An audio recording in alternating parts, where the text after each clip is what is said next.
If you think about patients as fuel, you want to find the dental practice that has the most fuel, the highest number of patients. You don't want to be looking at which dental practice had the biggest burn, the biggest flame previously, because that means that fuel is going to be burnt up. The other day, I went over to a friend's house and they were burning an old Christmas tree. It was like July and the tree was super dried out. You just put a little match on that thing and it was this huge flame, like flames are going everywhere. You had to stand like 30 feet back because it was so hot. But after that tree burnt out, there was like nothing left. The tree completely disintegrated to this little tiny pile of ash because it was so dry. It was such a potent fuel that it just burned right through. And within like 20 minutes, that tree was completely gone. It's actually kind of dangerous. That's how some people burn their houses down. So do not leave dry Christmas trees in your house. That's extremely dangerous because I have seen how those things burn. But trying to buy a dental practice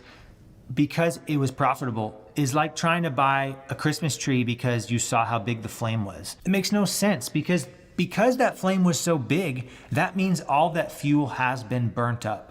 If you buy a dental practice simply because it was profitable in the previous year or the previous 2 years, the previous 3 years, that's not necessarily a good sign.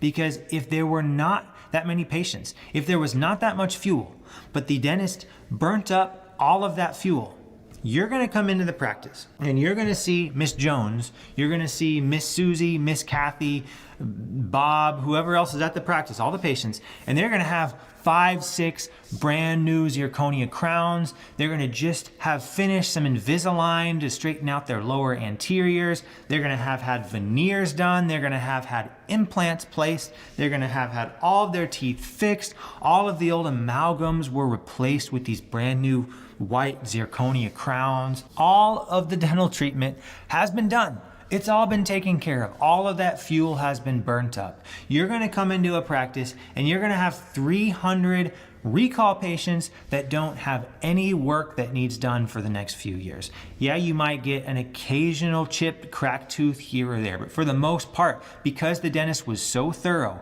because that dentist was doing such good treatment plans and doing such a good job at converting that treatment into sales, there's not gonna be any work left for you to do. That is why you don't want to buy a dental practice that is profitable.